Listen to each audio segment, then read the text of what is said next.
اس کے بعد امام بخاری کا باب ہے، باب قولہ هو القادر۔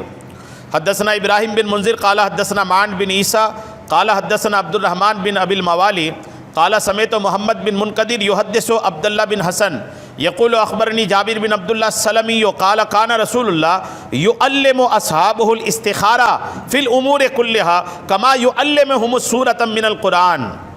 یہ حضرت جابر بن عبداللہ سلمی سے روایت ہے، سنیے، نبی کریم علیہ السلام صحابہ کو استخارہ ویسے ہی سکھاتے تھے جیسے انہیں قرآن کی کوئی صورت سکھاتے تھے۔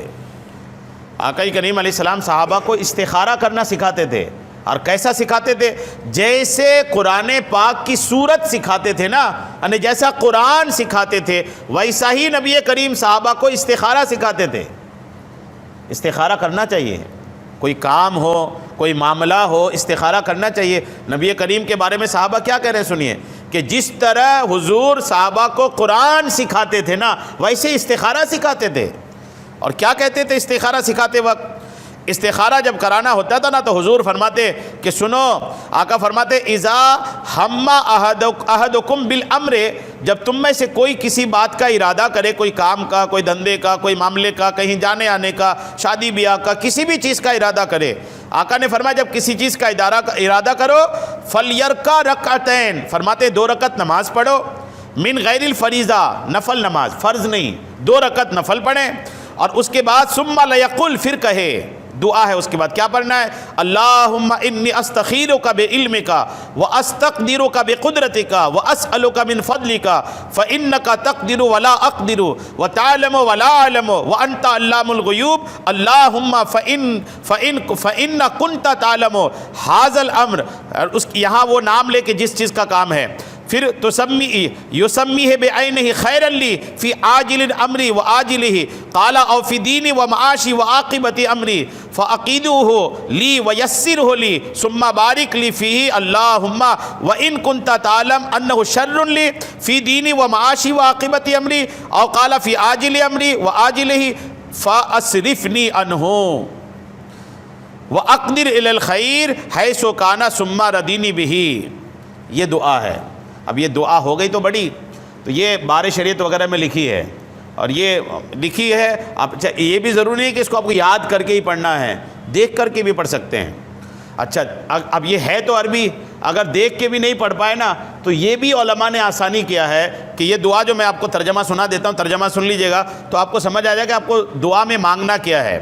دعا کیا ہے اس کا ترجمہ سنیے، یہ دعا پڑھیں گے، پہلے تو 2 رکعت نماز پڑھیں گے استخارہ کی، استخارے کی 2 رکعت نماز پڑھے، اس کے بعد یہ دعا ہے، اللہم انی استخیرک، اے اللہ میں تجھ سے استخارہ کرتا ہوں، بے علم کا، تیرے علم سے، واستقدرک بقدرتک، تیری قدرت سے میں قدرت لینا چاہتا ہوں، واسألک من فضلک، اور تجھ سے تیرے فضل کی سے سوال کرتا ہوں، فانک تقدر ولا اقدر، تو قدرت والا میں قدرت والا نہیں، وتعلم ولا اعلم، تو جانتا ہے میں نہیں جانتا، وانت علام الغیوب، تو غیب کا جاننے والا ہے، اللہم فإن كنت تعلم ھذا الامر، اے اللہ تو جانتا ہے کہ یہ کام میرے لیے صحیح ہے کہ نہیں ہے۔ پھر دعا کرے کہ اگر یہ میرے لیے دین میں، میرے معاش میں، میرے انجام میں، میرے معاملے میں اگر صحیح ہے تو مولا میرے لیے یہ آسان کر دے، پھر اس میں برکت دے، اور مولا اگر تو جانتا ہے کہ میرے لیے یہ برا ہے، میرے دین میں یا میرے معاش میں یا میرے انجام میں میرے لیے برا ہے تو مولا اس چیز کو مجھ سے پھیر دے، ہے نا۔ آسان کیا ہے، میں آسان کر دیتا، یہ دعا کا ترجمہ تھا۔ آسان یہ کہ کوئی کام کرنا ہونا، پہلے 2 رکعت نماز پڑھے، دعا کے لیے ہاتھ اٹھائے، مولا میں یہ کام کرنے جا رہا ہوں، تو جانتا ہے کہ یہ کام میرے لیے اچھا ہے کہ نہیں اچھا ہے، مجھے تھوڑی پتہ ہے انجام کا، انجام تو جانتا ہے، یہ کام اچھا کہ برا مولا تو جانتا ہے، اگر اچھا ہے میرے لیے یہ کام تو یہ کام میرے لیے آسان کر دے، اور اس کام میں میرے لیے برکت عطا فرما، اور یہ کام اگر میرے لیے اچھا نہیں ہے تو میرا خیال بھی اس سے پھیر دے اور یہ کام بھی مجھ سے دور کر دے۔ یہ کر لے اور اس کے بعد سو جائے۔ اب جب سو جائے گا نا، یہ رات کو پڑھنا ہے عشاء کے بعد، جب آپ سو جائیں گے تو 2 چیزیں اس میں ہوتی ہے، آدمی یہ دعا نماز پڑھنے کے بعد جب دعا پڑھ لے گا نا تو 2 چیزیں ہوتی ہیں استخارے کے نتیجے کے طور پر۔ اب استخارہ تو ہو گیا، آپ کو کیسے پتہ چلے گا کہ اجازت ہے کہ نہیں ہے؟ تو اس کے لیے 2 باتیں، ایک تو یہ کہ آپ کے دل میں وہ بات ڈالی جائے گی، آپ کا دل تیار ہوگا یا انکار کرے گا، اللہ تعالیٰ آپ کے دل پر کنٹرول رکھتا ہے نا. آپ کا دل پھیر دے گا, آپ کا پازیٹیو ہوگا نیگیٹو ہوگا, آپ کا کہے گا ہاں نہ, یہ آپ کے دل میں بات آ جائے گی. بہتر یہ ہے کہ 7 بار استخارہ کرے. صدر الشریعہ لکھتے ہیں, اور ایک حدیث میں کہ اے انس, جب تم کسی کام کا ارادہ کرو تو اپنے رب سے 7 مرتبہ استخارہ کرو, پھر نظر تیرے دل میں کیا, پھر نظر کر 7 بار جب استخارہ کر لو تو اپنے دل میں دیکھو کہ تمہارے دل میں کیا گزرا, بے شک اسی میں خیر ہے. یعنی جو دل کہہ رہا ہے اس میں بھلائی ہے. دل بولے کر لو تو کر لیں, نہ کرو تو نہ کریں. یہ تو کیا ہو گیا. استخارے کے بعد آپ سو گئے, سو جانے کے بعد کیا دکھے گا؟ استخارہ آپ نے کر لیا, 2 رکعت نماز پڑھ لی, دعا کر لیے, سو گئے. اب بعض مشائخ سے ہے کہ یہ دعا پڑھ کر وضو بنا کر باوضو قبلہ رو سوئے رہے, قبلہ کی طرف چہرہ کر کے سوئے رہے. اگر خواب میں سفیدی یا ہریالی دکھے تو سمجھنا چاہیے کام بہتر ہے. خواب میں کیا دکھے؟ سفیدی یا ہریالی, تو سمجھ جائے کام کی اجازت ہے. اور اگر کالا یا لال پن دکھے تو سمجھ جائیے کہ برا ہے.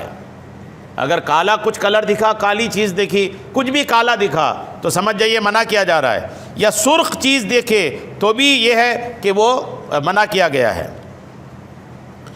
تو بہرحال یہ کہ یہ ہے نا پورا معاملہ استخارے کا, آپ کو یقین ہے کہ سمجھ میں آ گیا ہوگا. استخارہ کرنا چاہیے. حضور نے صحابہ کو استخارہ ویسا سکھایا جیسے کہ قرآن سکھاتا تھا. تو یہ قرآن کی جیسے اہمیت کے ساتھ حضور نے جب استخارہ سکھایا, تو ہم میں سے کوئی بھی کوئی کام کرنا چاہتا ہو نا تو استخارہ 2 رکعت استخارے کی نیت سے نماز پڑھے, اس کے بعد دعا مانگے, اس کے بعد سو جائے, پھر خواب پر نظر رکھے کہ کیا دکھ رہا ہے. انشاءاللہ آسانی ہوگی.